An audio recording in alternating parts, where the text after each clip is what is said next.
Few biblical characters have a trajectory as controversial as that of Abijah. Though his name is not among the most popular in Scripture, his story is full of valuable lessons. If you have never heard of Abijah, he was a king who inherited a fragmented kingdom and led a nation in the midst of a deep spiritual crisis. During his reign, Abijah faced one of the most devastating internal conflicts among the tribes of Israel, which culminated in the tragic death of 500,000 Israelites. His leadership was full of contrasts, marked by moments of devotion to God, and also by persistence in practices that alienated him from the Lord.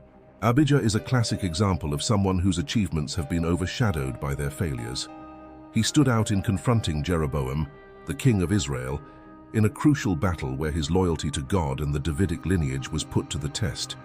Yet, despite his role in decisive moments, Abijah also followed in his father's sinful footsteps, compromising his total fidelity to the Lord. In this video, we will delve into the life and reign of Abijah, analyzing his faith amid conflicts, his spiritual stumbling in Judah, and the consequences of a divided heart for leadership. Before we dive into this fascinating story, take the opportunity to subscribe to our channel and activate notifications, ensuring that you do not miss any of our videos. Abijah, the second king of Judah after the division of the kingdom of Israel, was the son of King Rehoboam and Maachah. Despite his short reign, he left his mark in a significant conflict with the kingdom of Israel. The name Abijah, which can be translated as "My father is the Lord" or "The Lord is father," is also known by variations such as Abias or Abiam.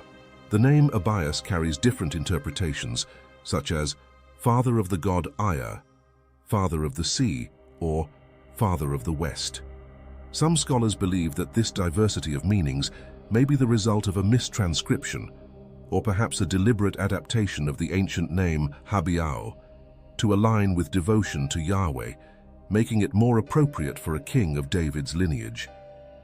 Abijah was the son of Rehoboam, who in turn was the son of Solomon and grandson of the famous King David, being the first monarch of Judah after the separation of the 10 northern tribes, which formed the kingdom of Israel under the leadership of Jeroboam. Abias' mother, Maachah, is mentioned in some passages as the daughter of Absalom, while other sources mention her as the daughter of Uriel of Gibeah, as recorded in 2 Chronicles 13 and chapter 2. This apparent discrepancy can be resolved by considering the hypothesis that Maachah was the daughter of Tamar and Uriel of Gibeah, being therefore the granddaughter of Absalom. The Jewish historian Flavius Josephus supports the idea that Rehoboam married a relative, the granddaughter of Absalom. In biblical tradition, the term son is often used to designate grandson, highlighting the importance of a significant ancestral lineage. The reign of Abijah, which occurred in the 10th century BC, approximately between 913 and 901 BC, was short but full of important events. During his reign, Abijah had 14 wives, who gave him 22 sons and 16 daughters, as recorded in 2 Chronicles 13:21. One of his sons, Asa, was the one who took over the throne of Judah after his death. Although brief, the reign of Abijah was marked by notable conflicts, both political and religious. This historical period must be understood in the context of the division of the kingdom of Israel into two after the death of Solomon, the northern kingdom, Israel, and the southern kingdom, Judah. Abias ascended to the throne of Judah after the death of his father, Rehoboam, and faced a turbulent political and religious scene. The Bible describes in detail a great battle between Judah and Israel during the reign of Abijah, highlighting the complexity and challenges of his rule. In the second book of Chronicles, chapter 13, we find a detailed account of a crucial battle led by Abijah. In this narrative, Abijah faces Jeroboam the Fifth, who commanded an army of 800,000 soldiers, twice the forces of Abijah, which had 400,000 men. Before the battle, Abijah gave a speech on Mount Zemaraim, where he accused Jeroboam and the kingdom of Israel of rebelling against the Lord and the legitimate Davidic lineage. During his speech, Abijah emphasized that Judah maintained true worship of God, with priests descended from Aaron and Levites fulfilling their responsibilities, unlike Israel, which under the command of Jeroboam had instituted an alternative religious system. Abijah stated with conviction that God was on the side of Judah, and that the battle was not only between armies, but between the true God and the false idols of Israel. In the prayer preceding the battle, he denounced the apostasy of the northern kingdom and declared that God was with Judah as its supreme leader. Even in numerical inferiority, the army of Judah, aided by divine intervention, won a crushing victory over Israel. The Bible records that 500,000 of Jeroboam's soldiers were killed, making this episode one of the greatest military disasters mentioned in the scriptures. After this victory, Abijah captured strategic cities such as Bethel, Jeshanah, and Ephron, strengthening their position of power. The reign of Abijah, however, lasted only 3 years before his death, when he was succeeded by his son Asa. He was buried in the city of David. Although he achieved a great military victory, his brief mention in the biblical narrative suggests that his reign did not bring significant and lasting changes to Judah. It is interesting to note that the Septuagint, an ancient Greek translation of the Old Testament, and Lucian's revision indicate that Abijah would have reigned for 6 years. However, this information is considered less reliable, possibly being an attempt to adjust the chronology of events. King Abias's legacy is marked by intriguing contrasts. On the one hand, he is celebrated for the courageous defense of the Davidic lineage and for the faith in God demonstrated in the decisive battle against Jeroboam. However, his inability to implement lasting religious reforms and eliminate idolatry weakens his impact as a spiritual leader. Although Abijah had achieved a significant victory over Jeroboam, his moments of devotion to God seem to have been intermittent.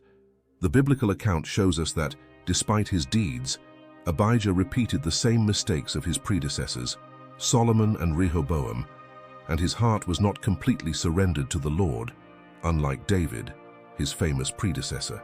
The Bible suggests that God's mercy to Abijah was largely due to David's faithfulness, who, except for the infamous episode involving Uriah and Bathsheba, was a man according to God's heart. The continuity of David's dynasty in Jerusalem is seen as a reflection of this divine mercy, even when his descendants, like Abias, failed to live up fully to that legacy.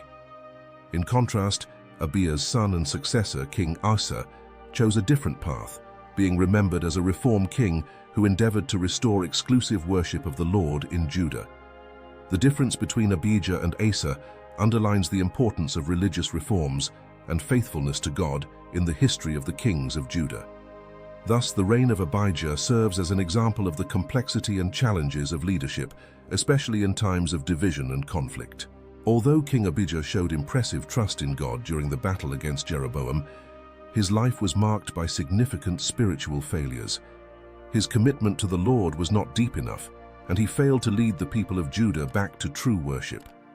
Abijah's story reminds us that true victory in our walk with God is not just about great moments of faith, but a lifetime of devotion and obedience. Abijah achieved a remarkable triumph in the most striking event of his reign, the battle against Jeroboam. However, his fall did not occur in this great challenge, but in the issues of everyday life. He trusted God to face a much larger army, but failed to maintain continuous devotion and to promote true worship and obedience to God daily.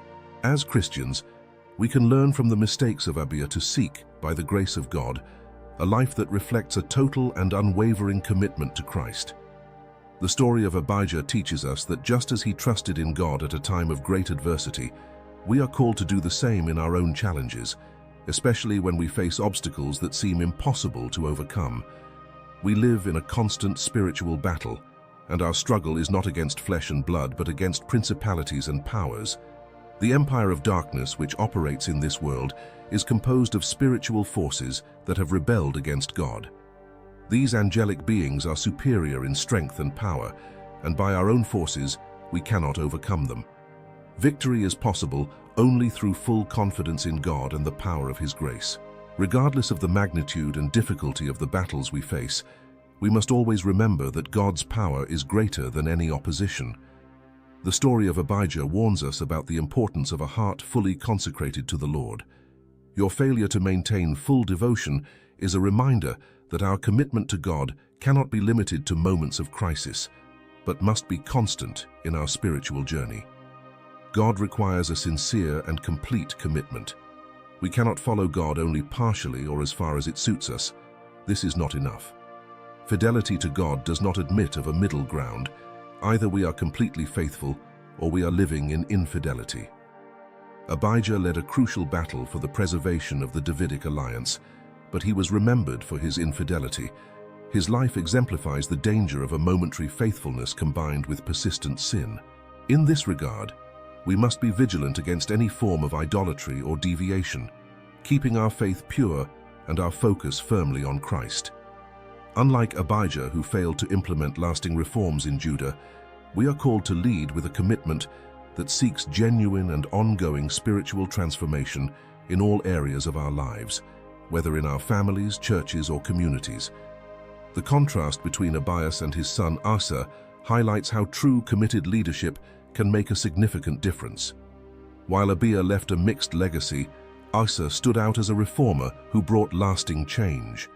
Thus, we are encouraged to seek leadership that not only faces challenges with courage, but also promotes a consistent and faithful spiritual transformation to God. We need to learn from past mistakes and be inspired by the example of those who, like Asa, have chosen to reform and restore true worship of the Lord in their lives, ministries, and communities.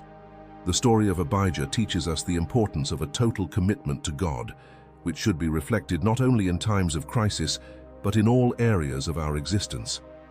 Asa, by standing out for his reforms and the restoration of pure worship, inspires us to seek a leadership that promotes genuine and lasting spiritual transformation.